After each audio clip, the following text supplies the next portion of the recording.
Assalomu alaykum. Ekran oldidagi Sharq Turkistonlik aziz qarindoshlar. Dunyo Uyg'ur qurultiyi tarafidan ta'sis qilingan Tor televiziyasining bugungi naq maydon suhbat programmasiga xush keldinglar aziz qarindoshlar. Men Farhat Yurunqash. Mushu vaqtinglar xayrli bo'lsin. Hammanglarni yurakdan salomlayman. Janob Alloh hammamizni salomat qilsin aziz qarindoshlar. Boya taqa balkim ko'pincha qarindoshlar ko'rgan bo'lishi mumkin. Biz boya taqa Amerikadagi qonunshunos va xalqaro munosabatlar mutaxassisi advokat doktor Nuri Turkal efendi bilan suhbat etgan to'q suhbat jarayonida biroz texniklik ba'zi masalalar chiqdi. Bu sababdan ba'zi qarindoshlar, ya'ni naq maydonda bu yuqorida ko'rinib turgan WhatsApp numariga orqali naq maydonga telefon qilgan vaqtida ba'zi texnik sabablardan biz u qarindoshlarimizninki telefoniga javob qaytarolmadik. Masalan, Avstraliyadan Ümit Musabay va ba'zi boshqa davlatlardagi qarindoshlarimizningki bu telefonga javob berolmadik. Bu sababdan sizlardan uzr so'raymiz texnik sababdan aziz qarindoshlar. Hozirgi suhbatimiz, mana bayqi suhbatimiz 15 minut burun oxirlashgan. Nuri Turkal efendim bilan yapgan suhbatimiz. Hozir yana bir aziz qarindoshimiz bilan suhbatimizni davomlashtiramiz aziz qarindoshlar. Bugungi suhbatimizningki temisi biz bu vaqtda oldin biz sizlarga e'lon bergan, ya'ni Xitoy demokratlaridan nimalarni kutamiz? Xitoy demokratlaridan nimalarni kutamiz degan temamda. Bu vaqtda sizlarning atrofga ma'lumot ega qilish uchun hammalar qiziqishlamasdan Xitoy demokratlarininki Uyg'urlar masalasiga bo'libmi, Sharq Turkistonning mustaqillik masalasiga bo'lgan pozitsiya masalasi.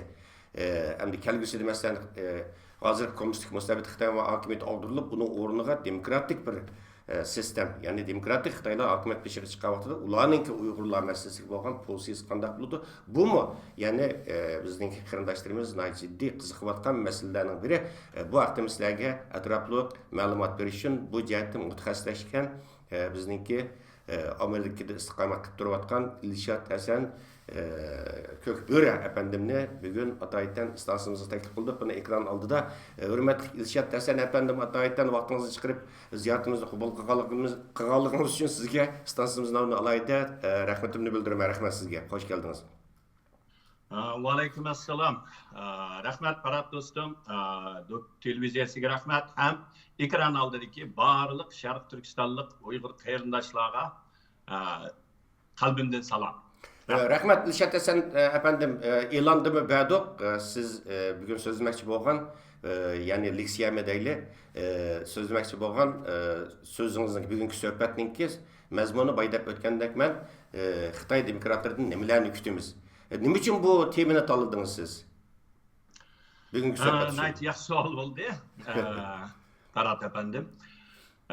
Bu temani tanlashimdagi sabab hozir endi vatanning ahvolini men so'zimsam hamma Uyg'ur bilyapti. Biz Uyg'urlar hozir tarixdagi eng keskin hayot mamat bir davrni beshimizdan kechiryapmiz. Bu unda vaqtda, mana degan vaqtida bizning masalamiz biz bir taraf bo'lsak, Xitoy bir taraf. Shuning uchun Xitoy bilan bo'lgan har qanday bir mayli dushmanlik, mayli suhbat, mayli nima bo'lsin, ular anglatish bo'lsin, hammasi Xitoy bilan bo'ladi. Xitoy bilan kelgusida mustaqil bo'lsak, ular bilan qo'shni bo'lib o'tiramiz. Shuning uchun Xitoy masalasi biz Uyg'urlarningki sal qaraydigan yoki qochadigan bir masala emas. Nayt muhim masala. Onun bilan birga men yaqinda nayt xush bo'lgan bir hadis bor. Bu bo'lsa hozir bir turkum Uyg'ur yoshlar o'sha Xitoy tilida, Xitoy yozig'ida, mayli Facebookda bo'lsin, mayli Twitterda bo'lsin, nayt keng doirada buni tanishtiryapti Xitoylarga. Bir ikki yilning oldida menda desam, o'zimni maqtaganlik emas, o'zim yolg'iz his qilardim. Asosan boshqa Uyg'urlar yoki ingliz tilida yoki Uyg'ur tilida bu davoni anglitib kelayotgan. Men burundan tortib azaldan bu Xitoyga anglitish pek muhim deb qaragan. Shuning uchun bu yoshlarning qo'shilishiga nayt xush bo'ldim. Ammo qo'shilish bilan birga bu yoshlarningki bo'lib ko'pinchisi Twitterga agishib qarab mangdi. Ba'zilarinkini ham bakir bo'ldi, ba'zilarinkini qimir. Bu yerda savol shu qimmiqanlikdan kelib chiqadi. Bu yoshlar asasen muş bir yıl beşinin tatip koşuldu. Xitaylar bilen muş Xitay tilida Twitter'da bular bilen söhbetlerini kıvatıdı. Bular bilen bes münazırlarını kıvatıdı. Ama naiti tizdilla bir xillikki kidaş, xapuluş bularını gördüm. Bazıları mesela bir neçe kerindaşlar yaşlar bu Xitaylarga maşında desek mi birisi yaxşı gap qilgan bo'lsa, meni bizni tillaydi-ki, Xitoy ümit yo'q bu millatda. Bu Xitoyning hammasi o'xshashga, bu Xitoylarga anglitishninki hojatimi yo'q degan mandaq bir passiv inkaslarni ko'rdim. Bularni yozgan, ham ularga qo'shilib boshqa Uyg'urlarning anglitayotganligini ko'rdim. Shuning uchun mushu temani garchi men burundan jiq so'zlagan bo'lsam-mu, qayta yana mushun so'zlashni tanladim. Bu muhim bir sababninki birisi shu. Rahmat. Bu naytı mühim bir mesele oturup koydunuz. Çünkü zaten çetellik siyasi güzellikler şunu değil, mutaxassisler şunu değil. Bizim vatanimizde Xitay besi oldu. Unda olgandaki vatanimizde Xitaydan qaytırıp olumuz. Vaqtdan vaqt kelgan vaqtida bir xalqaro fursat va yoki Xitoyda bir sharoit pishib yetilgan vaqtida yana biz Xitoy bilan suhbatda o'tirishga nima bo'lamiz, majbur bo'lamiz. Biz siz boyda izohlab o'tgandek, shuning uchun bu yerda bu Xitoy bilan bo'lgan munosabatlar bu nihoyatda muhim bir masala. Aziz qarindoshlar, Ilshad Hasan Ko'kbar apandimninki sözünü aldığınla Uygurca nayet mükemmel, hatta meninkinden bir yaxşı.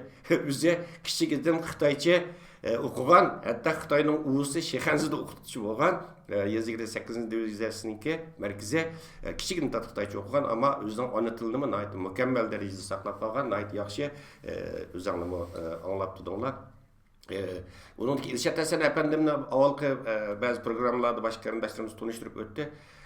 Hemenla Tunis'te asasiyetin şunda olsun kıskışı bir eskertip öttü. İlşat Hasan efendim hazır Amerika Uygur Birleşmesi'ninki reis hazır reisi. Şundakla Uygur Amerika Uygur Kişilik Hukuk Programı'nınki tədqiqatçısı onun qoşumçu hizmetini yürütüyordu. Yani şundakla Dünya Uygur Kurultayı Xitay İşleri bölümününki modere çünkü Dünya Uygur Kurultayı mı Bay İlşat Hasan efendim degandek bu meseleni yani Demokrat Xitaylar bilan bo'lgan aloqa masalasiga favqulodda yuksak darajada ko'ngil bo'lgani uchun buni ko'z tutib, buning muhimligini ko'z tutib, xuddi Ilshad Hasan efendim degandek maxsus qurultay qaramida Xitoy ishleri komitet nəhayət mühim bir komitet endi bu intayin halqılıq bir komitet. Bu komitetni ta'sis qilgan va bu komitetga bu jihatda mutaxassislashgan bizningki qarindishimiz Ilshad Hasan efendimni bu komitetga mudir bo'lib o'zi saylandı, o'zi nomzod bo'lib, aziz qarindoshlar Ilshad Hasan efendim boya o'zim deb aytdi, ba'zi vaqtlarda men yolg'iz qoldim deb. Bu rost, buning hammamiz ko'pinchamiz shohid bo'lgan. Nəhayət uzun yil bu chet elga hijrat qilib chiqqandan tortib hozirgacha bütün Xitoy chet eldagi Xitoy demokratik matbuotlarida shu nimalarda bu Xitoy demokratik Xitoylarni tashkilotini mukammal analiz qilgan, tadqiq qilgan, kuzatgan, ularning ichki qurilmasini, tashkiliy qurilmasini, yuzlanishini, ularning ideologiyasini obdan yaxshi biladi. Chunki izchil turda bu jihatda tadqiqot olib qolgan o'zimi, ham o'zining favqulodda yuksak darajada Xitoycha saviyasi yuksak bo'lgani uchun o'zimi doim Xitoy demokratik tashkilotlari bilan bular bilan aloqa qilib, ular bilan tig'ma-tig' o'tirib, ekranlarda masalan bu chet el matbuotlarida ekranlarda o'tirib, tig'ma-tig' o'tirib, ularga Sharq Turkiston masalasini anlatishga, Uyg'ur xalqining orzu istaklarini, haqiqiy g'oya maqsadlarini ularga anlatishga, singdirishga tirishib kelgan bizningki eng jangovar, eng iqtidorli vatanparvar qarindoshlarimizni bizi shundaqla Uyg'ur davosining Amerikadagi taraqqiyot uchunmi, shundaqla Amerikadagi Uyg'ur jamoatchiligininki bu yerda kuchinish uchunmi tegishli to'p qo'shib kelgan fidokor qarindoshlarimizdan biri boyma deb o'tdim, o'zi Amerika Uyg'ur birlashmasining hozirgi raisi.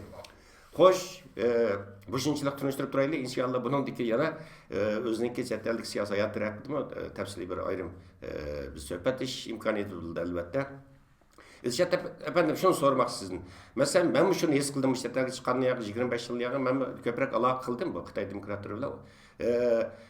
Bu sizce bu Xitay demokratları çeteldeki meyle Xitay demokratik teşkilatlarının mesulları olsun ya ki özünü ben demokrat davağırlar olsun veya ki normalde çeteller demokrat devletlerde yaşayatkan Xitaylar olsun. Dumtu yoki Dong Tojiston, Sharq Turkiston degan bu kalimadan. Bu namandaq bu yo'lbosdan qochqanda qo'rqqandek, bo'ridan qo'rqqanda qo'rqdi bu gapdan da, ko'pincha tilga ilishdan qo'rqdi endi bu gapdan. Buning sababi nima sizcha endi? Xo'sh, buni hamda men shu abaqi tanishtirishingizga rahmat. Mening talabim qilib ko'p bo'ldi. Ama ben xalq desem ya öz xalqımız için yoki o'zimiz uchun desem yana qilganlarim yetersiz. Birsi yetersiz, yana birsi o bizningki har bir Uyg'ur mecburiyeti, hem vicdani mecburiyeti, imani mecburiyeti deb qarayman. Shuningga o hammamizning qilish tegishli deb qarayman. Shunaqmi sizga rahmat, nayt yaxshi tanishtirdingiz. Aldı bilen sizinki bu sualınızga cevap verişini bence şu mening üzerinden koygan teması bilen. Biz Xitay demokratlardan nemini kütələyimiz deganini şərilab şu jarayonda sizga bu sualımı cevap vereyim. Buldu. Biz Xitay demokratlardan nemini kütələyimiz. Aldı bilen bunun da ben bizning Uyghur davası qanda bir dava deganini üzerinden düşençisi o içe bunun bir kısa düşendirip ötey deyim. Hoş. Uyghur davası. Ben kirgenden tartib, ben üzemdeki düşencem boyunca Uygurlar için bir çıkış yol izleş. Bu çıkış yol ahirkisi nişanımız elbette müstakillik. Ama Xitay'dan kanda kutuluş, kanda bulup bir öz erkinliğimizni, hocalığımızını öz kolumuzga eliş, bunun da kanda yollar var. Bunu izleş. Menimce bu Uygur davasındaki her bir adamın oylaydıgan, oylanışda çokum, mecburi, sınaydıgan, izlenedigan bir çoğun tema. Uygur davası herkes hissiyat bilen, yaki şuar bilen boluduğun dava emas. Bu dava xuddi bir adam bir hayatıda okup en ahirki nişanı danlık alim buluş olsa, aş başlangıçtan tartib doktor aşkı okuğanға okşaş, şunçilik cih bilim. Bunun da tarih, siyaset, kanun, hemen nimeden, hatta ki diplomat, hemen nimeden talep kılıyordu. Şunun bunun da bir adam yaki bir işki adam bilen tutilgan dava emas. Bunun her sahadaki, her narsalarninki en yaxshi sahalarning sarxillari kiradigan, uningkin hayotini begislay oladigan odamlar kerak. Bu yerda biz Uyg'ur davosining ichida, oldi bilan men buni bir qisqa uzamlik. Uyg'ur davosining ichida meningki bilishimcha 3 xil odam bor deb qarayman. Buyurun. Birinchi xildikilari Kenada Uyg'ur degan arzu bor. Bularning Uyg'urninki oxirgi erkinligini o'zining hayot nishoni, g'oyasi qilganlar. Bular o reis olamdı, müdür bulamdı, bommamdı, bular to'xtamay bu davani qiladi. Buni ep barıdı. Bularni chillisi mi qiladi, botirisi mi qiladi, ag'rinisi mi qiladi, nima bo'lsa, bular bu davodan chekinmaydi. Yolg'iz qarshi yolg'iz qiladi. To'pni biz to'pni qiladi. Ikkinchi xildiki bu davoga kirganlar qandaqlar degan vaqtida nam shuhrat uchun azroq manfaat kelib qolamo deb kirganlar bor. Bular ekrandan oldiga chiqmasa, rasmga tushadigan yerda o'tirdi o'tamasa, ya mashhurlarning yenida o'tamasa, xapib qoladi. To'g'ri. Yo'qolib ketib qoladi. Undan keyin yana qaytib keladi. Shunda. Bu odamlar izchil mangamaydi. Ama bular yana davoning yana bir kuchchilari. Üçüncü xildikilari Xitayning tepiga usloyligini kirganlar. Bizning aramizga so'qinib kirib, shuarni bizga bilan o'xshash bo'laydi. Bütün qanday yerda so'zlasa, balkim ba'zi vaqtlarda bizdan yaxshi so'zlaydi. Ammo bular samonning ostidan so'mangizib, Xitayning depini chelib, xalqni qaymoqtirib, har xil usullar bilan bu davoni tuyuq yo'lga, yana boshqa yo'llarga, yomon yo'llarga, uzun yo'lga boshlashga urinadi. Xo'sh, Xitoy demokratlarimi mushu 3 xilga bo'lingan. Endi bizga kelsak. 3 xilga bo'lingan. Buning ichida Xitoylarnikidimi mushu 3 xili bor. Birinchisi g'oyibilar Xitoyni demokratlashtirish, xuddi g'arb dunyosining demokratiya, erkinlik, barobarligini buni özününki hayatının gayesi kılgan, nişanı kılgan Xitaylar. Bu Xitaylardan biz nemini kütümüz degan vaqtida, bu Xitaylardan biz kütəlaydiganimiz şu garip dünyasının yoki hozirgi zaman insoniyatning taraqqiy qilib pishib yetgan demokratiya, barobarlik, erkinlikni biz bilan o'xshash to'laydi. Ham shu yo'lda bizga ular yesdaşlık bildirdi, bizga bir do'stmi bo'ladi.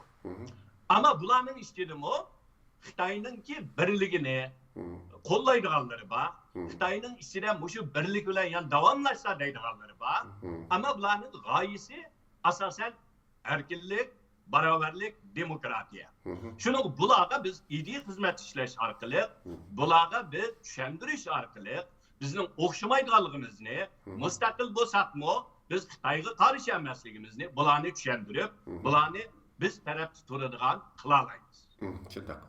İkinci Xitoylarning orasida nam shuhrat qo'g'lab kirib qolganlari bor. Bular biz ular birga turishi noto'g'ri. Biz ular rasmga tushishga keladi. Rasmga tushib bo'lgandan keyin ketib qoladi. Bu ikkinchisi. Uchinchisi Xitoyning avatganlari yoki burun Xitoy hokimiyatining yantayg'i, ammo Xitoy mal mülkini tatib olganligidan yoki boshqa bir ishlar bo'lganligidan bular Xitoyga tuyuqsiz qarshi chiqib qolganlar. Bular biz bilan mangolmaydi. Shunday. Bular chunki burundan hokimiyatning yantayg'i, hokimiyatdan foyda ko'rganlar. Bular putini dasib olgan vaqtida, mal mülkini tatib olgan vaqtida, biroq putini ziyonkashlik uchirgan vaqtida bular kommunistga qarshi chiqqan. Yoki ma'lum bir Xitoy amaldorga qarshi. Masalan, hozir bir turkumlari bor, Wang Qishanga qarshi, Xi Jinping yaxshi partiya, Kommunist partiyasi yaxshi, ammo uning ichidagi ashu parxo'rlar aski, faloni rahbar aski, agar bu yaxshi bo'lsa, buni tushirib olsa, Xitoy yaxshilashadi deydiganlar. Bular biz Uyg'urga maqsad kelamdi, kelmaydi. Bulardan nimani kutamiz? Hech nimani kutmaymiz. Ammo bulardan foydalansak bo'ladi. Bu demaklik herkes bularni ishtirib etib, to'nimayman, sening bilan aralashmayman, ama bulardan foydalanamiz. Uchur yetkazib beralsa, uchur olamiz. Biz uchun biraj so'rinda, agar uning ta'siri cho'ngaroq bo'lsa, xalqaro so'rinlarda Uyg'urlarni chilg'asa, yaxshi qildi deymiz. Ammo uning bilan bir safda mengish yoki uningdan cho'ng umid kutish, u bizni ahmoq qilganlik bo'ladi. O'zimiz dört ko'z qo'yamiz o'zimizni. Biz Uyg'urlar to'xtamay ba'zi vaqtlarda ba'zilarimiz var. Xitoy bizni aldigan, ma vaqtida aldigan, a vaqtida aldigan, ma vaqtida aldigan, to'xtamay aldi desek, odamlar bir qitim aldansam, bu aldangan bo'ladi. İki qitim aldangan bo'lsam, azroq ahmoq bo'lib qolasan. 3 qitim, 4 qitim seni aldigan bo'lsa, sen 4. To'g'ri. Bu 4 sen. Demak sen qul oladigan bir odam deganlik. Shunday. Bir qitim aldinamsa, bizning Uyg'urning bir tamsili bor. Eshak tushgan katanga yo'lda ikkinchi mangmaydi deydi. Shunday. Eshak bilir ekan ikkinchi qitim mangmaslikni biz bilmandik. Shuning uchun bularni bilishimiz kerak. Shuning uchun shu 3 xil Xitoyning ichida hozir katalning ichida asosiy kuchi, asosiy ta'siri borlar. Birinchi xildagi Xitoylar. İkinci xildagi Xitoylar bir mezgil bor, bir mezgil yo'q. Shuning uchun biz shu birinchi xildagi Xitoylardan bularning Uyg'urlar to'g'riliq haq so'zlashini, Uyg'urlarningki hozirgi bo'layotgan ahvollarini tushuntirishini, xalqaralarda boshqalarga tushuntirishini, boshqa Xitoylarga tushuntirishini, biz ularni rag'batlantirishimiz kerak. Ularga ba'zi yerlarda sen mani sözle deb üretişimiz gerek. Mesela bir yıl bir 2 ayının aldıda Amerika'daki Xitaylar başlığı bir parça bayanat elan kıldı. Xitay'ın lagerine tapsındı. Bu bayanat ne hem de başına yak ben arlaşkanlığımdı. Azrak şunu düşündür şartlık bunu bir ispatlayın.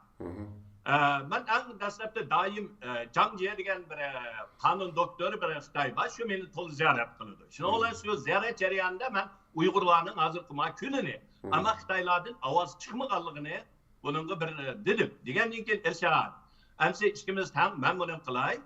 Buni tezdan bir bayonot e'lon qilishni qilsak qanday bo'ladi dedi. Bo'ladi dedi. Deb shuni ikkimiz kim buni boshilsin dedi. Men dedim, Xopeng afandim boshilsin dedim. Xopengmanki Xitoy ziyolilarining ichida xeyli obro'yi bor, o'zi nayti fikri o'tkir, analizchi bir odam. Bo'libmi shu Xitoylar Uyg'urlarni terrorist deb aytlagan bir necha voqealarni bu odam nayti yaxshi analiz qilib, Uyg'urlarni terrorist emas, hokimiyatga qarshi chiqqan bir kuch bular. Chunki hokimiyatning zulmi Uyg'urlar ish ketgan degan shu yakunni chiqargan. O maqolasi bor. Shunda men dedim, "Mush odam boshilsin" dedim. Desam bo'ldi dedi. Ikki kundan keyin Xopengga men aloqalashib so'zlashdim. So'zlashsam bo'ldi o'ylashab, ammo menga shu uchurlarni yetkazib berdi. Lagerni, nima bo'layotganligini ikki marta yetkazib berdim. Yetkazib bergandan keyin shu bayonotni e'lon qilish uchun ishga ketdi. Nima uchun ishga ketdi deganda, shu Xitoy ziyolilarining ichidagi Sharq Turkiston deyish, demaslik bu nayti keskin bo'ldi. Bunun imza qo'ysa qanday bo'ldi deb bularning ichida endi keyin bilginib, Li Weidong deb buni Zhao vaqtida davlatninki Xitoy davlat mahkamasininki islohot jurnalininki boshliq bo'lgan bir Xitoy bor. Bu Xitoy bu Xi Jinping yangi hokimiyatga chiqqan vaqtida kommunist Xitoy faşizmga qarab mengyotidi, qizil faşizm qarab mengyotidi deb birinchi Xitoy hokimiyatini Xi Jinpingni faşizmga mangdi deb nayti uzun bir maqola yozgan Xitoy. Nayti o'tkir bu. Shu endi buningda qarshi chiqibdi. Men u Xitoyni taniyman. O Xitoy endi shu demokratiya bo'lsa, ammo birligini saqlab qolsa deydigan Xitoyning birisi. Shuning bilan men so'zlashib, oxirsida imzo qo'y. Oldi bilan sen Uyg'urning holatini ko'r. Deb bularni qoyil qilib, shuning bilan buningga 40 necha Xitoy ziyolisi, hattoki Xitoy chegarasining ichidan 3 Xitoy imzo qo'ydi ziyolilar. Shuning bilan buningda 40 necha Xitoy imzo qo'ygan bir bayonot, lagerni taqsin, Uyg'urlarga zulm degan bir narsa chiqdi. Bu bir nimani o'zgartiramdi deganda albatta o'zgartamaydi. O Xitoyning bayonoti chiqqani 2 oy bo'ldi dedi. Xitoyda bir hech qanday o'zgarish bo'lmadi. Bizning ahvolimiz bag'an sir yomonlab menyapti. Ammo Xitoylar shuningdan keyin Uyg'urlarningki shu hozirgi lager masalasiga nihoyatda tezdan buningga kirishyapti. Endi bu jarayonda, masalan, Janvardagi 6-cheslardagi 11-oyda namoyishda bir Xitoy akuni qarindishimizningkini ko'rsatdim. Mana shu kitobni 3 nusxa qilin, mana manchilik bor. Shuni o'zi birdan Uyg'urlarningki tutilganlarning rasmini, ularningki qisqacha bo'lsa bir tonishtirishlarini, tarjimonini hammani qilib bir batga bir Uyg'urdan qilib, 100 dan ortiq Uyg'urning materialini yig'ib, bir parchani Xitoycha, bir parchani ikkisini inglizcha akilib Janvarda shu namoyishda menga berib, shuni biz Janvardagi shu BDTga amaldorlarga topshirsak, mana bu ismlar bilan bor dedi. Shuni bilan men raisimiz Dolqin Esani qishqirib, uni berdim, akilib berdim. Uningdan keyin bir nusxani menga berdi, Xitoychisini o'zi to'g'rida qo'yyapti. Bu Xitoy oldin qaptida menga yana shu AQShning yanida lagerning kengayotgan isbotlarini avatib berdi. Meni topdim deyapti. Uningdan boshqa hozir Xitoylarning ichida, masalan, hozir vaqt chiqmay men e'lon qilaman-da.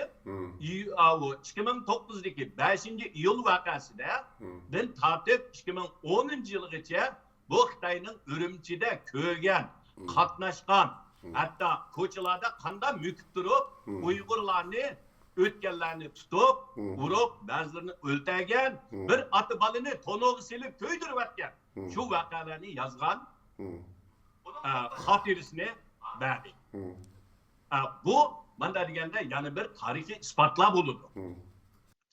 Undan boshqa, masalan, hozir Xitoylarningkida Bugün bo'lsa boşun bir to'rbat e'lon qiladi. Meniki yozganlarimni, so'zlarimni. Hozir boşun qildi. Bo'g'insha degan yana bir siqyapti. Xitoylarning Jo'sha degani qilyapti. Erkin Osiyo Xitoy chiqyapti. Amerika ovozi Xitoy chiqyapti.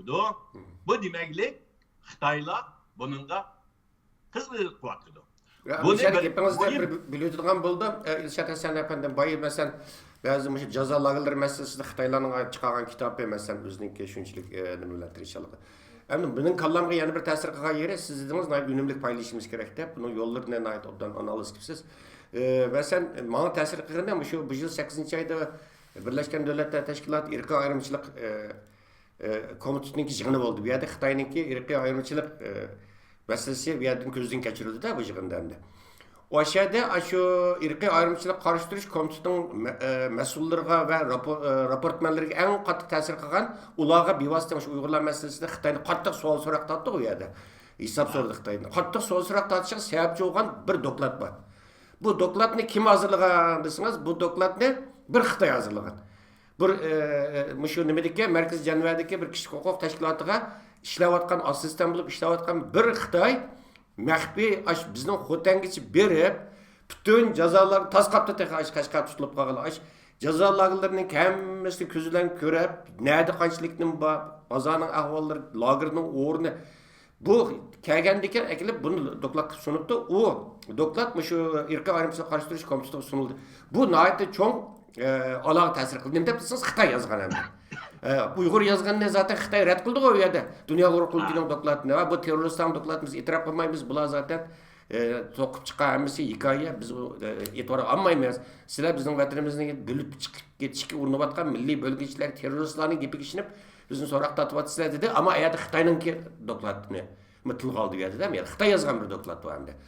Shunga men hozir degan gapingizdan qilib bu shu voqea esimga kelib qoldi. Demak, siz degandek unumli paylaşışınki yollarını arasak naydı daim için paylaşırken degan qo'yib keldim. Xo'sh, siz gapingizni bilatdim. Xo'sh. Shuning da hamda buningda yana birisi hamda masalan shu lager masalasida biz isbotlashda Kanadadagi Shawinjang degan Xitoy buni qonun o'quvchisi shuningki Google orqali topgan lagerninki uning bu nihoyatda ko'rinarli rol o'ynadi. Bu mana degan vaqtida biz hozir lagerninki masalasini 3 yo'l bilan izlenyapmiz. Birincisi Erkin Osiyo radiosuningki xabarlari edi. Uyg'urchadan. İkincisi muxbirlarning bag'an ziyorat shuyada kelgan chatallik muxbirlar. Üçüncüsü şu Shawinjangninki mushu xarita orqali Google'ninki nem bilan tepib chiqqan mushu uchunlar asos bo'lyapti. Bu demaklik bu yerda biz Xitoylardan foydalanamiz. Ularninki mushu insoniy haqqoniyat tarafda turgan tarafini ularni rag'batlantirishimiz kerak. Ularni ba'zilarda akilib taklif qilib, ularni so'z etishimiz kerak. Yana bir narsa. Masalan, ba'zilar so'raydi, nima uchun Tibet da'vosi bizninkiga qaraganda anglitishda, ba'zi narsalarda nihoyatda keng doirada, Uyg'ur da'vosi unchalik emas deydi. Tibetliklarninki men bir necha qatim so'radim. Chunki bu Tibetliklarninkida mushu 3 xildagi Xitoyning hammasi bor. Tibetliklardan ba'zi vaqtlarda bu Xitoyning so'zi menga yoqmadi. Tibetliklar to'g'riliq so'zlagan so'zlari. Masalan, Yanjachi degan Xitoyning dangliq bir demokratchisi bor. Bu odam bir qatimki Tibetlarninki yig'ini qatnashib, menga bor so'zida Dalay Lama efendim Tibet burundan tortib Xitoyning bir qismi degan dedi. Der men xafa bo'ldim. Bu Dalay Lama hech qachon demagan dedi. Deb shu yerda Tibetninki Dalayning vakilimi bor shu yig'inda. Shuninglar bu bunda desa gapimidan desam buningga ayrim tushundiramiz. Ammo bularning mashhurda chiqib Tibetlar uchun so'zlashi nihoyat muhim dedi. Men dedim, prinsip masalalarda bak yo'l qo'ymanglar. Mening tushuncham shu. Xitoylar gapi tumaydi, yeni oladi, o'zining degan gapini asos qilib, boshqalarninkini asos qilmaydi. Desam uni tushundiramiz, uni qilamiz dedi. Ham bu yerda u oningki menga tushundirib, degini sen o dedi, bir Tibetlik deydi. Biz 10 adamga so'zlasak, balki 2 adam, 3 adamni bizga qartalaymiz dedi. Ama bir Xitoy berib, onu so'zlasak Tibet masalasini, uning ichida 5 ya 6si bu rostga deydi o dedi. Chunki sen bizning hikoyasini aytgan vaqtingda haqlar gumon bilan qaraydi deydi. Ama 3-chi bir odam degan vaqtida buningga nihoyatda astoydil mau betaraf deb qaraydi deydi. Shuning uchun Xitoy demokratlari, masalan, oldingi haftada Yang Jianlimo yig'inida bu Xitoy demokratlarining ichidagi ta'siri cho'ngdir Xitoy. Bu shu yerda Uyg'ur masalasini qildi. Bizning singlimiz Mehirgul Tursunga alohida mukofot berdi. Shundoq. Shu Xitoy shu lager masalasini birinchi pash qilgan eng yaxshi ichidagi jarayonni qilgan.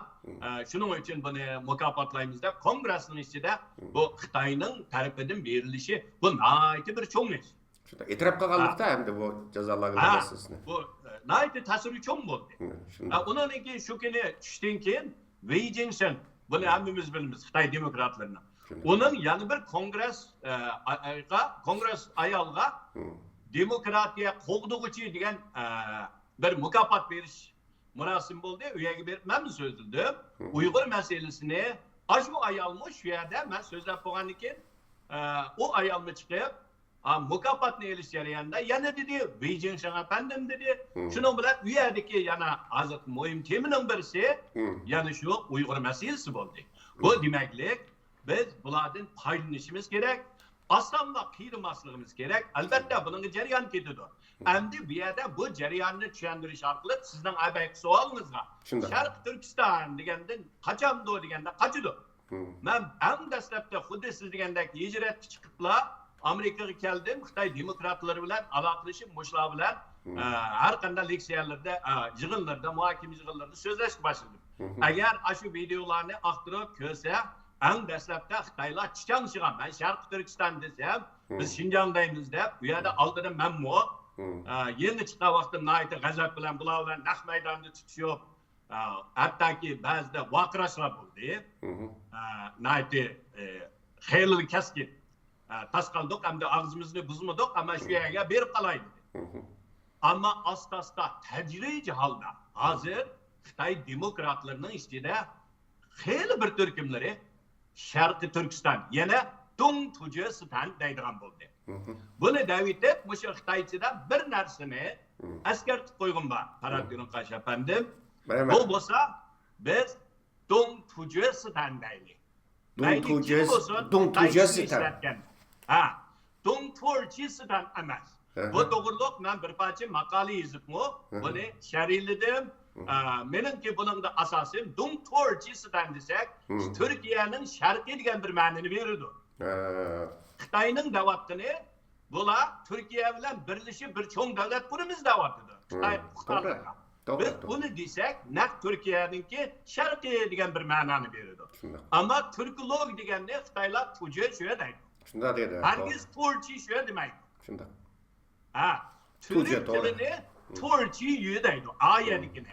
Ammo butun Turkiy tilini tuji deydi. Shunda. Shuning uchun bizning ziminimiz Dong Tujistan, Sharqiy Turkiston. Dong Turkiston emas. Bu yaxshi bir taklif bo'ldi. Bu yaxshi taklif bo'ldi. Shuningda hamda hozir xeyli ma'lum darajada Xitoylarning yig'inlarida biz bahsab, mayli qaysimiz bo'lsa, burun chiqanishadigan Xitoylar og'izdan favqulodda Xinjiang deb qolsa, voy qopima, ma og'zimdan chiqib qoldi. Dong Tujistonmi, Dong Turkistonmi deb shu yerga tushuntirish beradigan bo'ldi. Bu demaklik biz bir ma'lum darajada natija qozondik. Undan keyin shu orqali bu Dong Tujiston degan mushu Xitoylarning mayli yaxshi tarafdan desin, yomon tarafdan desin, bu Sharq Turkiston masalasi hatto Xitoy fuqarolarining ichigimi mushu Xitoylarning qarshi turishidan bo'lsin, bizning tarafda turib so'zligidan bo'lsin, bizning foydalanish uchun so'zligini bo'lsin, buning bilan Xitoy fuqarolarini hatto hozir singdi bu. Nereden singdi? Xitoy tilidan singdi. Bu demaklik, bu bizga bir foydali sharoit. Biz burun bizni Uyg'urlar deb tushunadi yoki Xinjianglar deb tushunadi. Hozir nima deb tushunadi desa, tujur deydigan bo'ldi. Dongtu deydi. Dongtu. Buni nima bilan foydalandik? Buni nima usul bilan amalga oshirdik deganda, shu Xitoy tili bilan amalga oshirdik. Albatta. Xitoy tili bilan, Xitoy yezigi bilan amalga oshirdik. Mayli hukumatning bizni ayblashi bilan bo'lsin, Xitoy hukumatini yoki Xitoy fuqarolarining bo'lsin. Bu demaklik biz birinchi qadamda Xitoylarga Sharqiy Turkiston masalasining mavjudligini, ham bu masalaninki borlig'ini, Uyg'urlarning nima deyotganligini buni hozir tushundik. Hozir Xitoylar Dulifins deydi, mustaqilchilar deydi. Bu demaklik bu yerda bu birinchi qadamda biz bu natijaga erishdik. Shuningga Xitoy demokratlardan nima kutamiz deganda, mushu kutadigan narsalarni kutamiz, ammo ulardan mustaqillikni kutandi. Bizga mustaqillikni berandi deganda bermaydi. Dilshod tarafdan mushta bir savol so'rag'im keldi. Bu nayt mukammal javob berdingiz. Mukammal bir analiz bo'ldi sizningki. Bo'libmi tujasidan u deganingiz nayt to'g'ri. To'g'ri bir analiz deb qarayman, to'g'ri bir taklif deb qarayman. Endi hozir siz degandek, keyingi mezgillarda Xitoylar masalan siz bilan birga suhbat o'tkazgan ba'zi Xitoylarning og'zidanmi shu Turkiston yoki Tujasiston deganda gaplarning chiqqanligiga aytilyapmiz biz hamda. Ba'zi demokratik Xitoy matbuotlarida dizilyapti bu. Bunda bir masala, masalan siz buni aytib obdan bilasiz. Bu mavzuning bu bizning ikkinchi Cumhuriyet inqilobimiz masalan 44-yili qurilgan ikkinchi Cumhuriyet inqilobimizda mavzuning nayt kulkilik bir qalpoq kelgizdi uningga. Shulayat inqilobi Jungo inqilobiningki bir qismi, bir tarkibiy bir qismi deganda. Endi bu xo'sh kelaylarni chetaldagi demokratik Xitoylarga bu Xitoylarmi endi hozirgacha men chetalga chiqsam shunday qarasam niyati nima ekan desangiz, Tibet harakati bilan Sharq Turkiston harakatini mushu Jungo demokratik Xitoy demokratik harakatiningki bir parchasiga aylantirishga tirishib keldi hozirgacha. Ular deydigan nimasi nima? Avval bir demokratik kommunistik Xitoy hukumati ag'diraylarimiz kuchimizni birlashtirib, mustabid Xitoy hukumatini ag'dirib bo'lgan degan, anandagi o'ltirib, bu yerda millatlarning taqdiri masalasi so'z deydi. Bu bir. Ikkinchisi, masalan, 2000-yili chet eldagi Xitoy demokratlari mushu Uyg'urlarning mustaqillik kelgusi taqdiri masalasiga kelgan vaqtida nayt ig'ir ixtilof va ko'p bolalarda ko'pinchisiningki bu yerdagi qarishi Xitoyning zimin butunligi masalasida kommunist hokimiyatlar parallelda ham o'xshab ketadi. Masalan, Markaziy Gollandiyadagi Xitoy Demokratik partiyasi bor. Jungo Minjudang deb vaqtida nimasi Markaziy Gollandiyada. Uningdagi bularlik Arshi Shoyan deb bir narsa e'lon qildi 21-asr xitobnomasida. Uningdimi endi millatlar masalasiga kelgan vaqtida kelgusida bir federal bir jumhuriyatning qurilganligi zaten Tibetning bo'lsin, mayli Sharq Turkistonning bo'lsin, Xinjiangning bo'lsin, Jungoning ayrılmaz bir parçası işgallikini ezelden Jungo'nunki bir tuproq işgallik. Bu Xitoy bilan kommunist Xitoy hokimiyati o'xshash bir qarash endi. İşgalligi askartilgan bu yerda. Buni ayt g'azvimizni qo'zg'adi. Bu vaqtida dunyo qurultiyi taqdirilgan Sharq Turkiston Uyg'uriston milliy qurultiyi botdi. Oshningga birlashtiriblar yana Shanghayni markaz qilgan Xitoy demokratik tashkilotlari, Amerikani markaz qilgan Xitoy demokratik tashkilotlari yana Junxo Federatsiyasi asos qonun loyihasini tuzib chiqib, uni bizga yo'lladi. Nimalarga Mo'ng'ullarga yo'llabdi, Mo'ng'ul tashkilotlari Tibetga bizga yo'llabdi. Mashina ko'rib chiqib, agar qo'shimcha qiladigan yeringlar bo'lsa, to'laqlaydigan yeringlar bo'lsa, bizga nima qilsanglar, birlikda imzo bilan buni e'lon qilsa deb. Uni qarasak nima desangiz, Junxo Federatsiyasining asos qonun loyihasi endi Xitoy uningki bizlar emas 7-8-10 dan ortiq nima bor endi federal jumhuriyatlar bor endi Tibet bor, hatto Tungan Ningshanimi ayrim bir nima qilgan, Shangang bor, Omun bor, Tayvan bor, biz bor albatta. Ananki Yunnan va Janubiy tarafdagi bir qancha nimalar bor. Bu loyihani sunib turgandan keyin biz 2000-yili Sharq Turkiston Uyg'uriston milliy qurultiyi bularning taklifini qat'iy rad qildik va shu vaqtdagi dunyo qurultiyininki maslahatchisi, bosh maslahatchisi rahmatli Hoji Yoqub Onat akamiz, ustozimiz. Xitoycha ayt yaxshi, shu 30-yillarda Xitoycha o'qigan deyman. Bu Xitoycha ayt yaxshi, bu maxsus Sharq Turkiston Uyg'uriston milliy qurultiyining nomida 21-asr xitobnomasi bilan Junxo Federatsiyasining asos qonun loyihasi, taklif loyihasiga ig'ir darajada raddiya qaytardi, rad qildik. Shu vaqtda rad qildik. Undan keyin chaqirgan yig'ning vakil o'tmadi. Biz ularga shuni eslatib keldik, bu Jungo inqilobining tarkibiy qismi emas bu. Bizningki Sharq Turkiston milliy harakat apparatimiz bu milliy harakat. Sening bir nima bilan Xitoy Jungo demokratik harakati bilan hech bir yaqinda yiroqdan bir aloqasi yo'q. Сен демократик характың масыш бір атым жаңа Бейжің вақасында Бейжіңді инқилап қылдың. Біздің ұйғыр балалар қатнашты. Bir hatta bir Uyghur sang lider oldu bir keş döletler. Masış bir vatımız ama bizden işimizden sizinki demen arlaştırmadık ama müşna bir hadislerdi. Mesela ben müşteri çıkanın yağı bana belki tesir Vision şunlarla kreş oldum karışıp okşaş mesela January kreşke vaktimiz 98 yıldaydı. Ben hazır Uygurların müstakil kelgüsüde müstakilliğini itiraf kılmayman diyemeyman. Vaqt kelganda biz bir hakimiyetni ag'dirib hakimiyet peşiga chiqsak, uningdiki men xalqimni so'rayman, xalqim ma'qul desa, men ma'qul deyman, xalqim uningga yo'q. Biz qo'shilmaymiz desa, referendumda men bu xalqimninki nimasiga hurmat qilaman degan pozitsiyada endi. Shu bu masalaga vaqt siz obdan bilasiz bularning ichki nimasida endi hozir bularning nima o'ylayotganligini siz obdan analiz qilayotgan bir mutaxassis demokratik Xitoylarni. Sizden yaxshi bir mutaxassis ko'ramadim hozirgacha.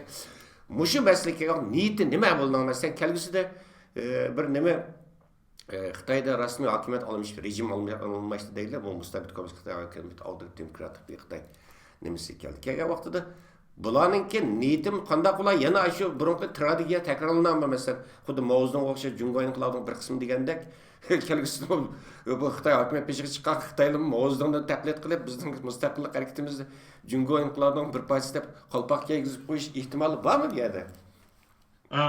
Agar biz hoşar bo'lmasak, o ehtimolni aytishim. O ijroq emas. Masalan, shu Sharq Turkiston ikinci Cumhuriyetimizningki inqilobininki fojiali qismi shu. Biz suhbatga o'tagandan tortib, mana degan vaqtida amal yo'q o'tadi. Men o'ylayman. Mening bilginim tarix nemalardan, sharoitlardan. Shunda. Amal yo'q o'tadi. Shuning bilan bu Jungo inqilobining bir qismi degan Xitoyninki Mao'zedongning bir gapi bilan 3 viloyat inqilobi bo'lib qoldi. Bu yerda buni men bir qistirib ta'kidlab o'tmoqchi, 3 viloyat degan gapni biz Uyg'urlar hargiz ishlatmasligimiz kerak. Chunki bu 3 viloyat inqilobi emas. Shunda. Men bu to'g'riliqni Xitoylarga bir parcha maqola yozdim. Bu Sharq Turkiston mustaqillik harakati yoki Sharq Turkiston ozodlik harakati ko'rishi desak bo'ladi. Chunki men xuddi maqolamda Xitoychada Xitoylarga anglatganga o'xshash bu 3 viloyatning emas, inqilobning boshlanishidan tortib buning qo'yilgan ism Sharq Turkiston Cumhuriyati. 11-yilda qurilgan. 7-yilda G'uljida 44-yili 11-oyning 7-si G'uljida qo'zg'olon boshlandi. 11-yilda kuni, 12-yilda kuni mana degani bir haftaga bo'lmay Sharq Turkiston Sharq Turkiston Cumhuriyati qurildi. Raisi Ilham To'ram O'zbekistondan mayoq kelgan edi. Buning ichida Ishoqbek Mununov hozirgi Toshqo'rg'on tarafdan kelgan ayoqchi edi. Buning ichida Sayfiddin Nezdaymiz u bo'lar Janubdan. Hargiz Altay, Cho'chak yoki G'ulja bu 3 viloyatning emas.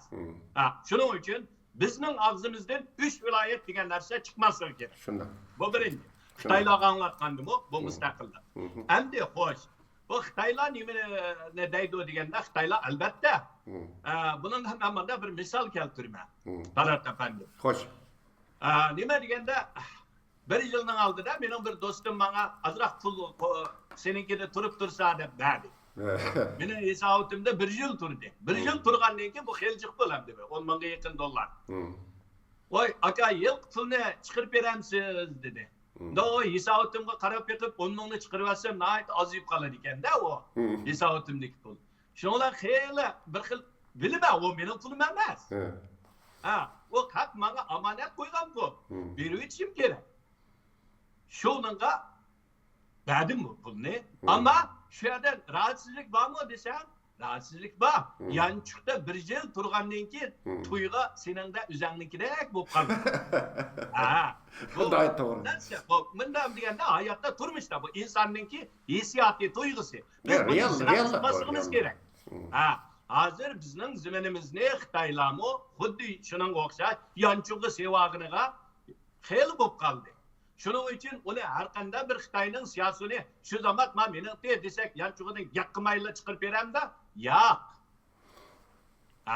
Biz shuning uchun abay dedim-ku, bu Uyg'ur davosi bilim talab qiladigan xuddi bir doktor Astin og'anga o'xshash tarihi, kanuni ispatlak gerek. Şimdi. Mesela biz bununla eğer siz bir hüccet ispegemirsiniz, kerindişimiz bana 10 mingni bergen vaqtida men qo'pib ma'nodir 10 ming dollarni menga berdi deb hüccet ispegen bo'lsam, u agar men yeni olsam shu vaqtida va yo'q qachon berganda unutib qolibdi men uqmayman bunda pul berganim desam, hüccetni kelib chin turib meningdan ola oladi. Agar hüccet bo'lmagan bo'lsa-ku deganda men uyligimni atib vicdanimni qarib qo'yib ko'rmidim bunda pul ne desam, bormi bunda odamlar? Bor. Biz jiq ko'ryapmiz. Uyg'urdimi bor, Xitoydimi bor, hamma millatda bor. Qo'yimchi deymiz bularni. Shunda. Shuningga o'xshash bizmi shu Xitoylarga tarixiy isbotlarni ko'rsatib, masalan, oxirgi bizning mustaqil davlatimiz Yoqubbekning vaqtida, Yoqubbeknikini sen ag'dirib etib, mayaga tajovuz qilib, bizning zaminimizning ismini Xinjiang deb o'zgartirib olding. Xinjiang degan gap yangi territoriya degan gap. Shuning uchun bu sening emas. Menchingmi sen Xitoy emas deb ma tarixlarni ko'rsatib, bular bilan deyishimiz. Endi Xitoy bilan bu demokratiyada bir o'rtoqligimiz bor. U bo'lsa-mu, hozirgi hakimiyet, Xitoyning hakimiyeti kommunistik hakimiyeti. Bu hakimiyet bizning düşmanimiz bo'lgan vaqtida o bir tajovuzchi hakimiyet vakili sifatida bizning düşmanimiz. Ama Xitoylarga o qanday bir düşman desa, o bir zulm sağuvchi hakimiyet sifatida düşman bo'ladi. Ama zamin talashish yoki boshqa jiralda ular bilan dushman emas. Ular shu tuproqni bizning deydi. Hattoki shu hokimiyat diktator yurgizayotgan hamma yani bizning deydi. Ularga shuni qo'yib Xitoy tarbiyalab chiqqan, shuning ishtidan u hokimiyat qarshi chiqqan. Shuning bular hokimiyatga qarshi. Hargiz Jungoga qarshi emas. Yoki Xitoy davlatiga qarshi emas. Biz bo'lsa Xitoy davlatiga qarshi emas. U tajovuz qilganligidan bizning zaminimizga biz unaga qarshi. Endi bu yerda o'rtoqlik nereden keladi deganda, hokimiyat keladi. Ularni bu hokimiyatdan qutulimiz deydi. Biz bu davlatdan qutulimiz deymiz, ammo bu davlatning tajovuzchiligidan qutulishning oldingi sharti shu hukumatni mag'lub qilishimiz kerak. Hukumat mag'lub bo'lgan vaqtida bizning masalamizmi shu zaman keladi. Shuning uchun Xitoydagi hozirgi mushu Xitoylarga diktator zulm yetkazayotgan hokimiyatni o'rgatish ularning dushmani, vazifasi Xitoy demokratlari uchun. Biz uchun bu hokimiyatni ag'dirib o'tish bumi bizningki nishonimiz. Shuning uchun bu nishonda biz Xitoylar bilan bir mazgil birga olaymiz.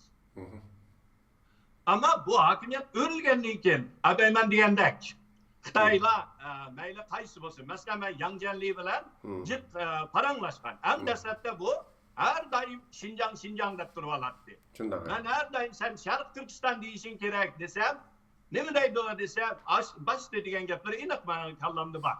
Voy men uni Sharq Turkiston desam, menga agishayotgan Xitoylar meni tashlab qochidi. Dedim men dedim, sen Xitoyning ziyolisi, sen Xitoyning bir turkumlarninki daisi. Senin ta'sir kuchi cho'ng. Sen shuning uchun Xitoylarga Sharq Turkistonni sen tushuntirish sening majburiydi. Uningda sen hozir qaçsan, kelgusida tegmi cho'ng chatoq chiqadi. Shuning uchun bu sen qochirgan narsa emas. Sen buni asta-asta akirishing kerak sening shu citizen power yoki ko'ngminliklar deymiz. Xitoycha tuxra kuchi degan tashkilotga akirishing kerak dedi. Degandan keyin buni boshqa Uyg'urlarni albatta hammamiz tangidik. Shuning bilan bu asta-asta kirdi. Bu demaklik nima degan vaqtida bularda andish bormi? Andish bor. Albatta. Bu o'zininki agash kuchlardan orliq qilishdanla andisha emas. Xuddi men abay misol qilgandek, yanchiqdan chiqarib berish osonga to'xtamaydi. O bir cho'ng zaminning raisi bo'lishi bilan bir kichik bir yerning raisi bo'lishi o ikki hukm. Masalan, Afrikadagi bir davlatningki raisi bir prezidenti bilan Amerikaning prezidentini selishtirgan bo'lamda bo'lmaydi. Afrikadagi kichik davlatning prezidenti Amerikaga kelib rais bo'lsa baba uxlab tushidimi uni xohlaydi. Nima uchun? Cho'ng davlatning bo'lsang hayvon cho'ng bo'ladi, yaqsan anglaydigan odamjiq bo'ladi. Shuning uchun Xitoy demokratlarimi o'xshash. Ben şu noktaya kelgen vaqtida fikriniz qo'shilaman, Dilshod efendi. Masalan, u mesela iqtisadi nuqtadan mı deyli, yani kelgusida hokimiyat beşiği çıksın Xitoy demokratlari. Bu Sharq Turkistonninki zaten o Sharq Turkiston bütün Xitoyninki energiya manbai endi, xomashyo manbaida. Masalan, o kömürde o 40% Sharq Turkiston tayinib qolgan, neft tayinib qolgan, tabiiy gazda tayinib qolgan. Onundan bu Xitoyning bütün to'qimachilik sanoatiga ishlatiladigan paxtaninki 50% yani Sharq Turkiston tayinib qolganda. Yani bu tayinish nimasi nihoyat ig'ir Xitoyninki Sharq Turkiston beqinib qilishi. Bulupmu xomashyo energiya nimasi jihatdan. Kelgusida Xitoy demokratlari albatta buni mi o'ylaydi bu nuqtada, chunki ular davlatning iqtisodini tutib turish uchun bu. Endi bunda bir narsaga kallanga ta'sir qildida.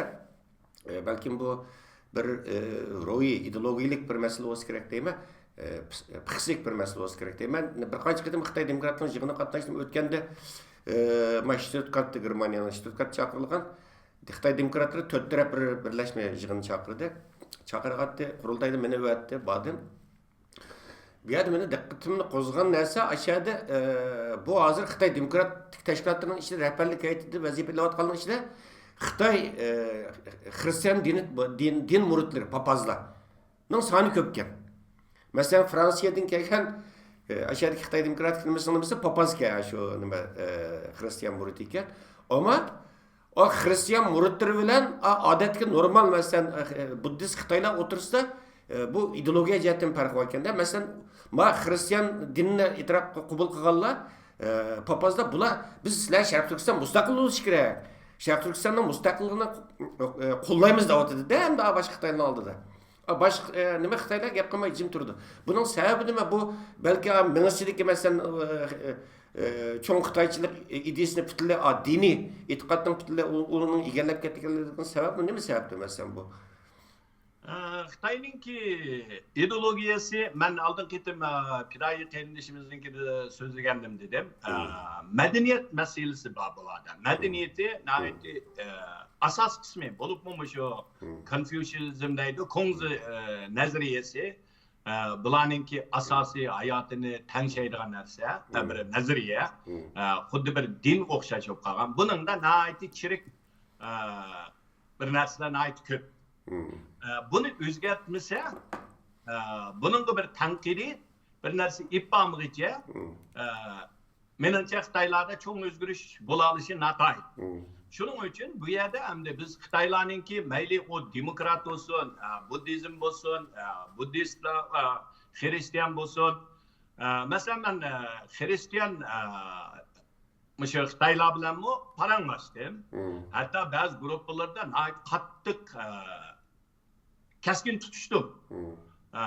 Bu bo'libmi ba'zi Xitoy xristianlari musulmonlarga bo'lgan uyushmanligi nihoyatda kuchli, ashaddiy kuchli. Bu uyushmanligi bilan Uyg'urlarni söküp, Uyg'urlarni mush Xitoyning hozirgi siyosatini musulmon bo'lganligidan bular yo'qotish kerak deganlarni deb deganlar bor.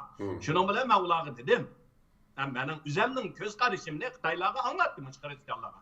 Men dedim xristian dunyosi tarixda dark age deydi. Qarang'u asrni beshidan kechirgan. Qarang'u asrida Hristiyan dunyosi hattoki jannatning beltini taqatgan. Pulni satgan. Ben dedim Hristiyan dunyosi shu qarang'u kunlarni o'tkazgan.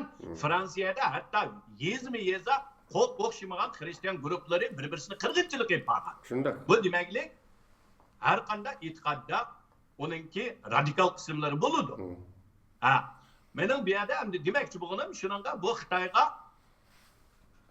mening deganim sen Hristiyan dinini hozirgi g'arb madaniyatiga ul sog'an islohotdan keyingi Hristiyan dini emas.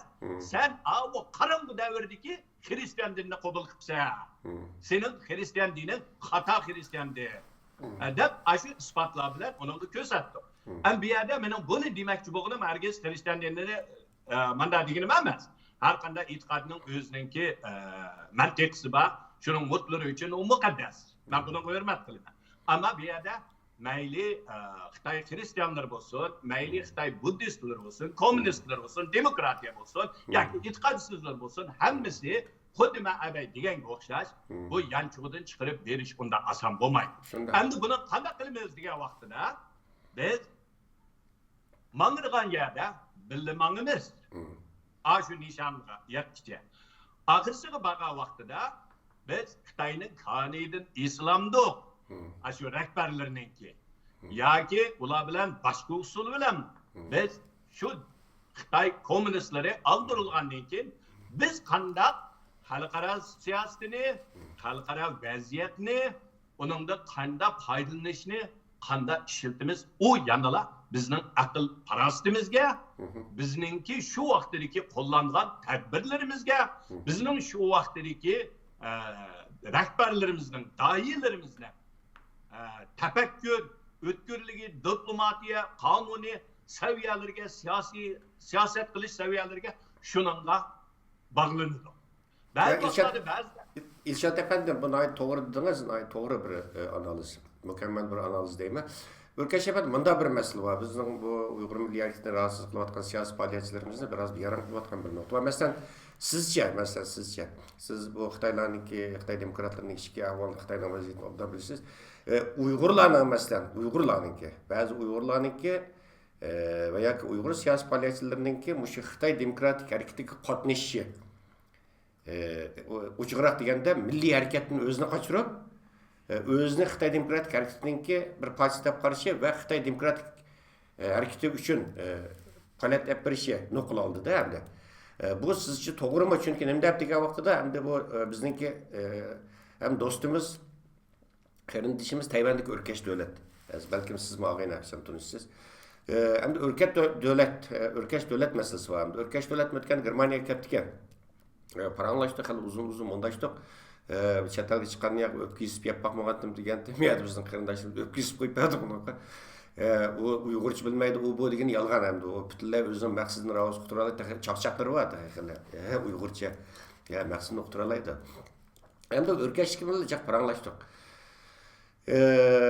Bu sen dedik, sen bu hazır dedim, bari Xitay demokratları bunu xıyanatçı, yani bizim de çatıkka sıkıp çıkırıp ettik o şu çıkırıp etken üçün Tayvan'da bir şey noktaşık mecbur oldu hem de. Sıkıp çıkırıp etti onu Xitay demokratları aynı vaxtıda. Çatıkka kaldık hem de. Onundaki bunda bir şirayet ne oldu sen demiş için üzerine bu Uygur Milli Hareketi'ne mıyakka kaytıp da hem de. Bu Uygur Milli Hareketi'ne Türkistan Milli Hareketi'ne bunun katmayasa degen sualını sorduk. Ben mi sordum?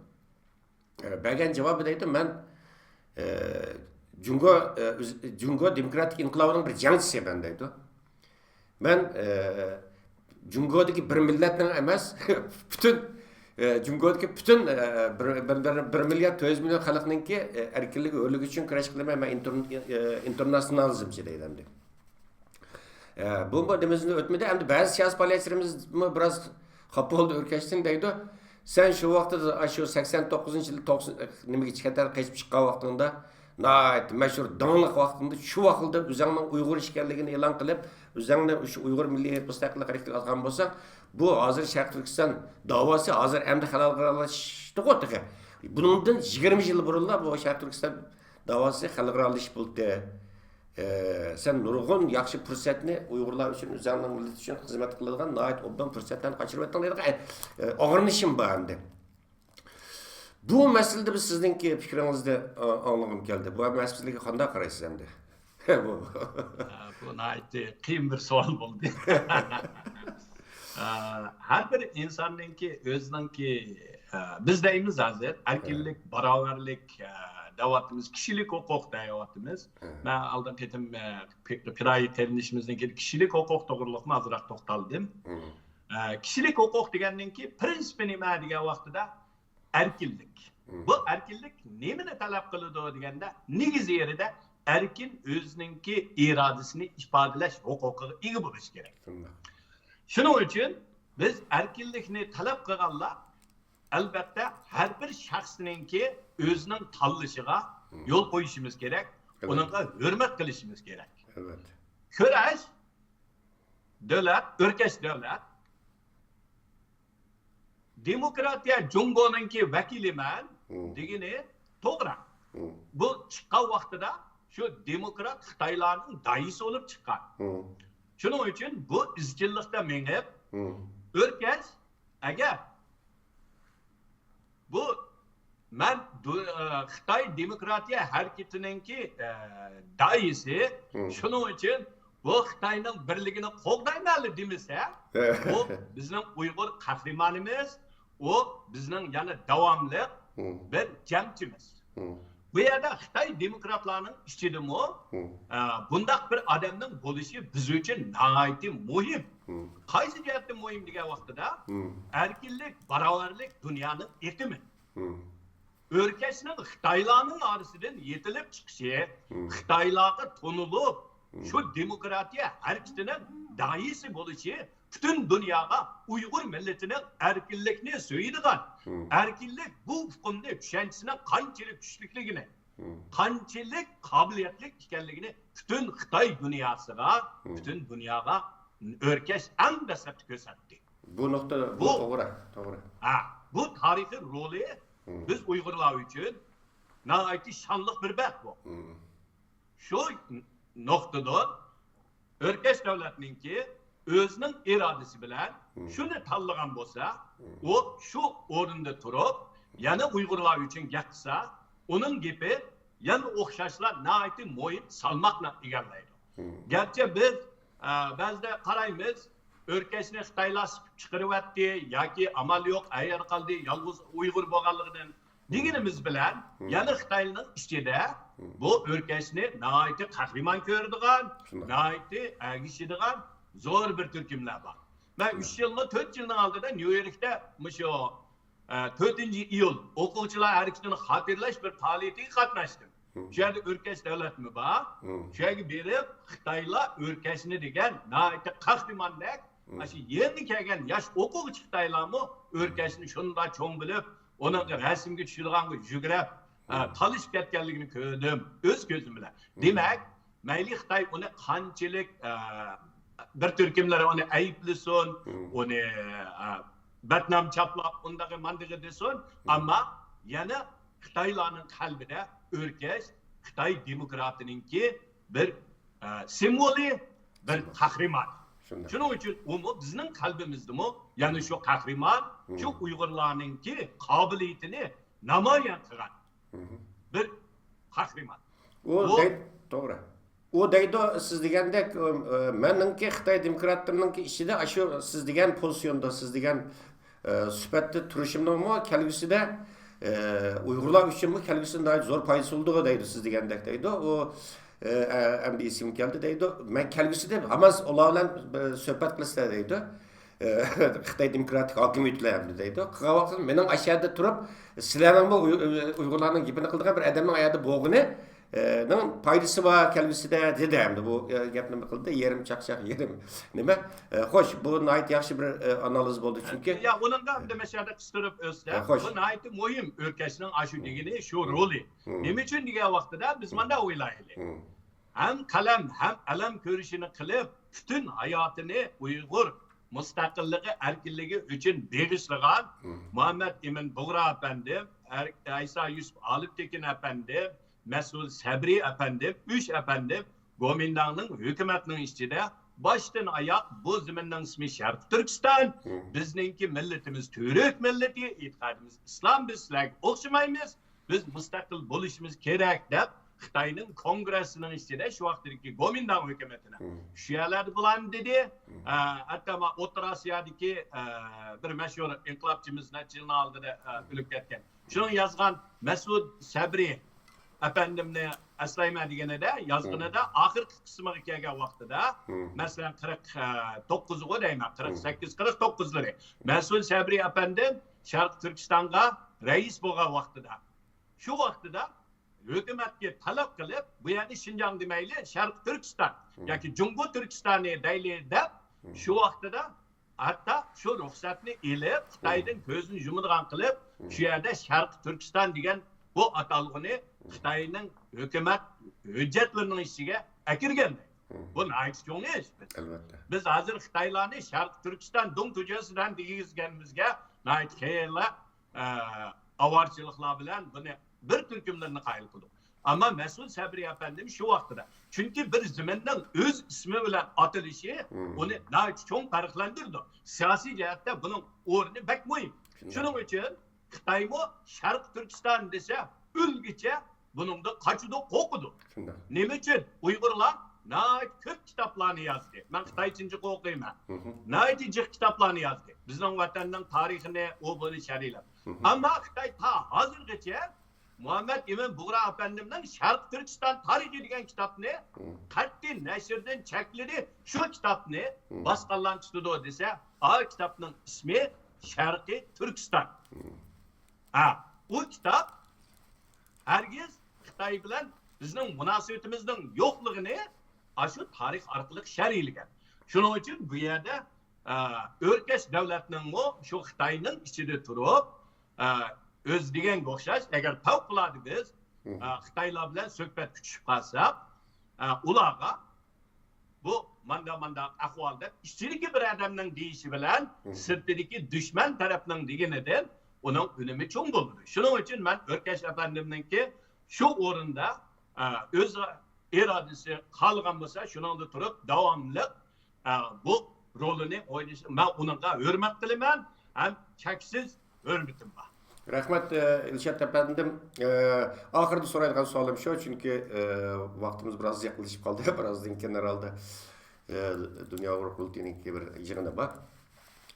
İlşat efendim, ahırda şunu sormak için hem de bu Nuri Türkel efendim Amerika'da istikamet kıtıratan avukat doktor Nuri Türkel efendim hem de bu bizim çetelde nait yukarı seviyede, nait yukarı dereceli küsürüşler yapılatkan ve yukarı seviye bilen bu bizning davayimizdan olib kelayotgan G'arb dunyosi Amerikani markaz qilgan eng iqtidorli bir bizningki bir qarindishimiz hamda o'zi xalqaro qonunshunos, xalqaro munosabatshunos o'zi ham advokat.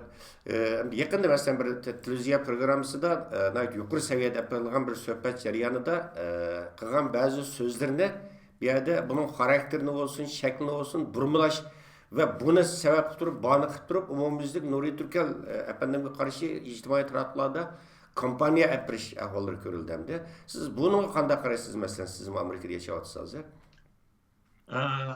Ben bunu kördüm, Nuri Türkel efendimninki bagan cevabını. Bir ketim emas. Qayta bir 5-6 ketim kördüm desem mübalağa emas. Bunun baştan ayak Nuri Türkel biz mustaqillikni xohlamaymiz, olmaymiz degan bir gap yo'q. Men bu yerda taqilib yurgan ba'zilarninkida olmaymiz dedi, mustaqil talab qilmaymiz dedi. İngilizchani bilmasiniz, qayta anglang.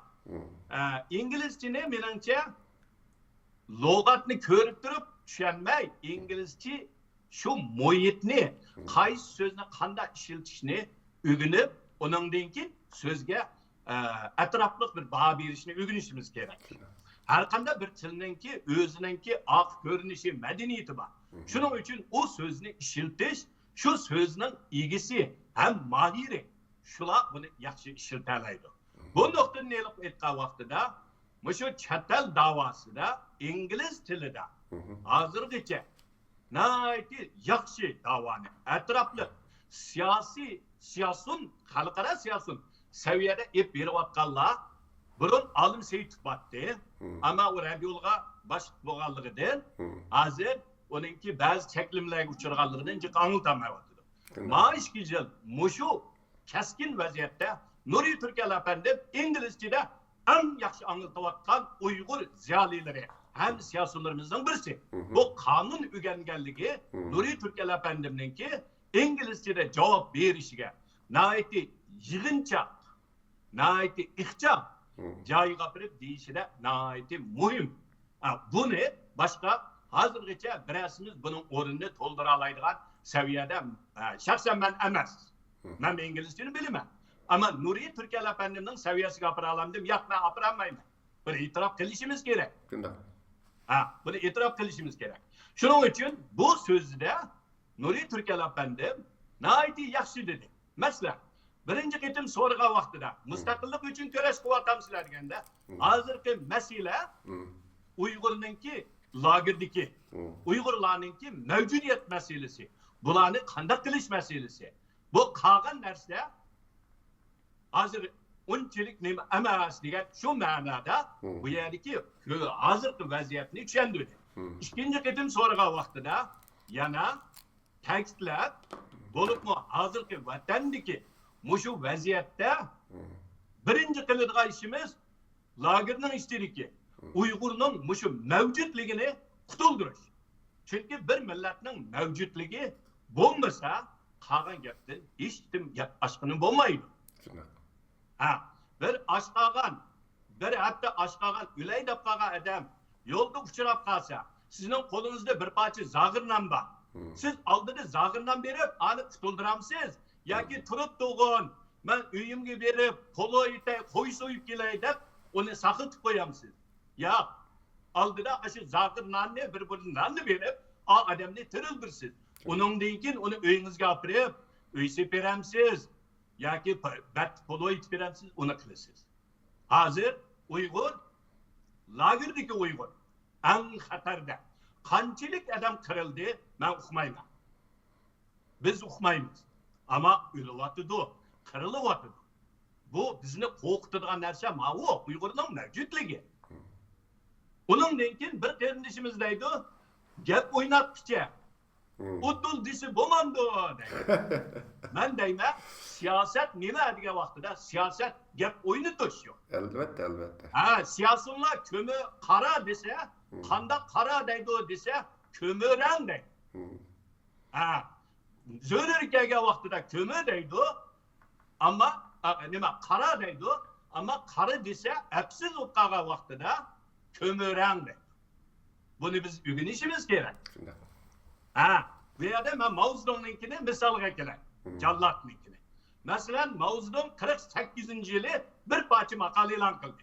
Bu maqolaning ismi nima deganda Xitoycha Lun Liang Hechong deydi.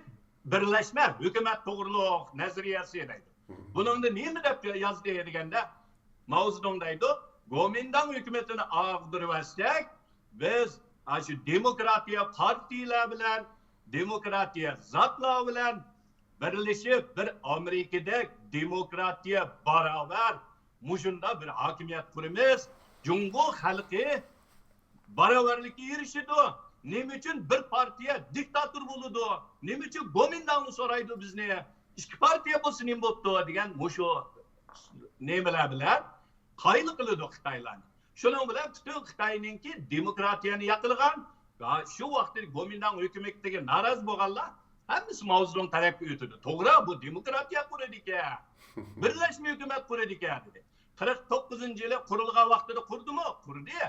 Shu vaqtida demokratiya partiyasining bir boshlig'i bor, Zhang Shizhou degan Xitoy. Shu Xitoyni olib ministr berdi. 3 Xitoyga. Ammo 57-yili 10-yillarga qarshi deb turib, hammasini joyindi. Bular birdan yo'qotdi. Bu nima deganda Xitoy taktika ishlatdi. Agar shu boshdalar biz kommunizmninki proletariat diktator quramiz desa, u Xitoylar oyoq o'tamda o'tmaydi. Bu nima? Siyosat. Siyosat degan ilm fikr degan. Shuning uchun bunday yerlarda ba'zi gaplarni udul qaytaramiz, ba'zi vaqtlarda zo'rur tepilgan vaqtida bo'libmi hozirgidek vaziyatda biz diplomatik javob berishimiz kerak.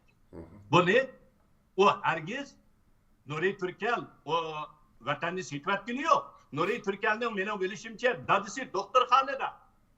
Uruq tuqqanlarning bir turkumlar lagerning ichida. Agar Nuriy Turkal Uyg'ur davosini qilmay o'zining advokatligini qilsa, uning o'zining puli bilan o'zinikini yashayveradi. Vaqtini, hammasini, energiyasini isrof qilib, o'sha inglizchada diplomatik, qonunshunoslik saviyada bu davoni dunyoga anglitadi. Yana bir narsani biz unutib qolmasligimiz kerak. Hozirgi dunyoda biz xalqarodagi davoyimiz xalqaro siyosatiga mos bo'lish kerak. Xalqaro siyosatiningki muhiti hozir. Ma bir narsani unutib qolmasligimiz kerak. O nima degan vaqtida hozirgi xalqaro siyosiy muhit bo'libmi g'arbda musulmonlarga bir xil yo'shurun düşmanlıklar var. Bunu İngilizce'de İslamofobiya. Biz Uygurlarning musulmonligimiz ne? Uygurlarni teröristga bağlayamay Xitoy to'xtamay shuni ta'kidlayapti.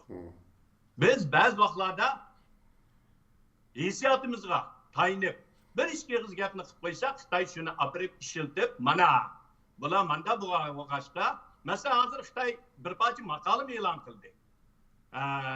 G'arb dunyosiga terrorizmga qarashini biz sizlarga o'rgataylik. Fransiyada, Germaniyada, u yerlarda terroristlik vaqalar yuz berdi Angliyada. Chunki sizlar qanday terrorizmning oldini olishni bilmadinglar. Biz buning oldini olishni bilgachga biz bularni tarbiyalayapmiz. Manda bir muhitda biz nayti siyosiy taktika bilan bu davoni ip berishimiz lozim. Shuning uchun Nuriy Turkal apandimninki o hech qachon men o videoni ko'rdim.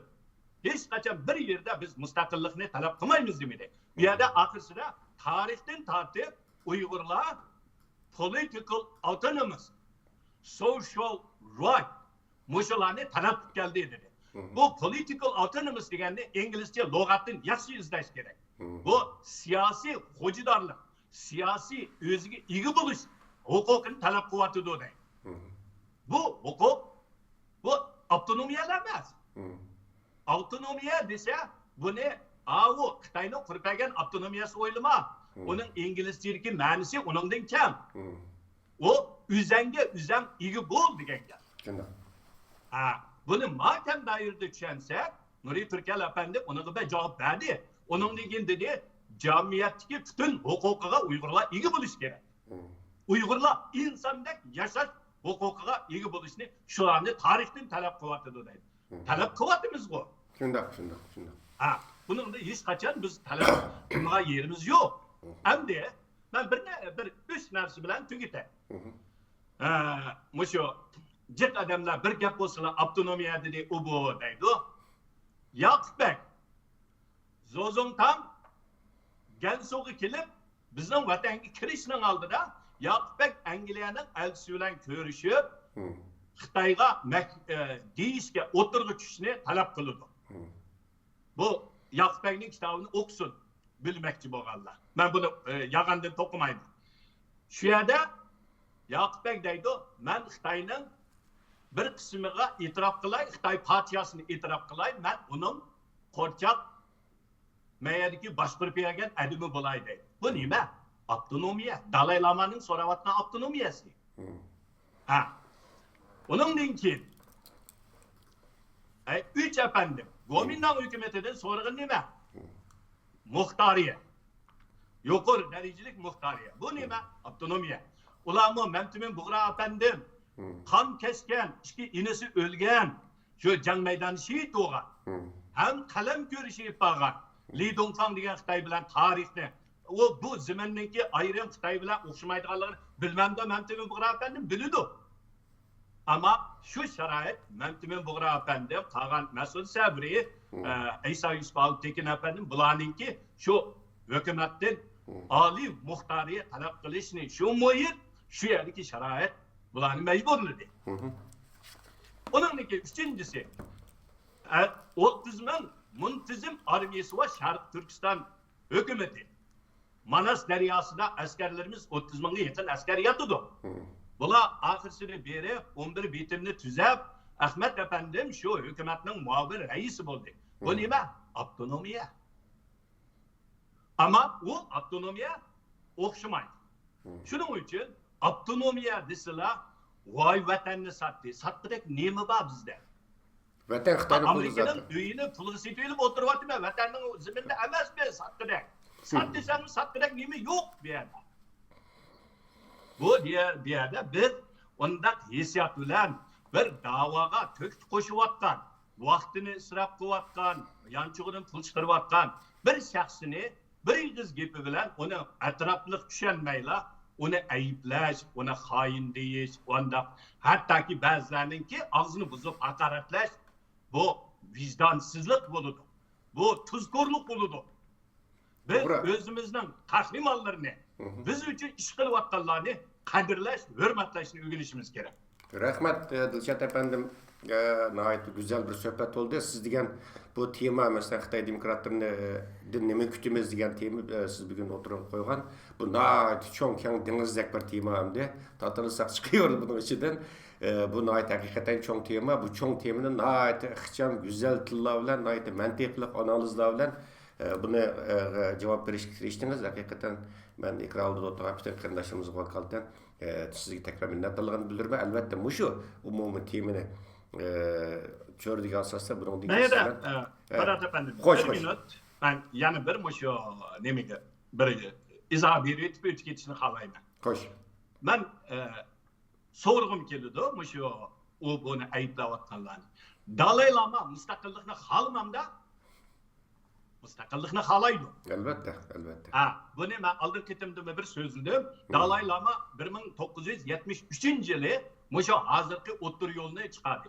Bu nima için çıkardı degende Amerika Xitoy bilan suhbatda bulup diplomatiya o'rnatishni boshlagandan keyin Tibetninki partizanlarga bo'lgan yordamlarini Amerika hukumati butunlay to'xtatib bularni ochganligini ochdi, ochmaganlarini Xitoyga yam qilib bergandan keyin Dalai Lama dedi.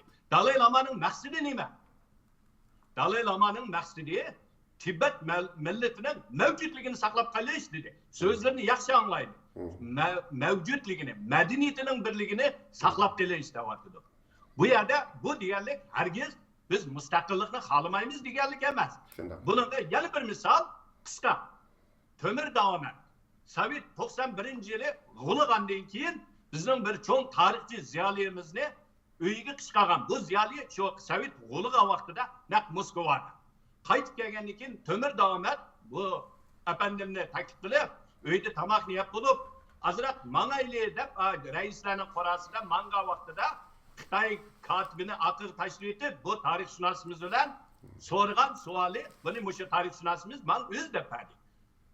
Balam, Rus rasmiy haqiqatan shu Sovet parchalandimi degan. O'rta Osiyodagi qarindoshlarimizning mustaqilligi rasmi. Rast degan vaqtida Temir Dağı'nın manda bir gapi bor ekan. Bir o'q tatib etib, Rus mardga degan. Bu nimani bildirdi o deganda, bir O'rta Osiyoliklarning mustaqilligini berganni, bir tajovuzchi Sovetni Makka degani olam mustaqil bo'ldi degan havas.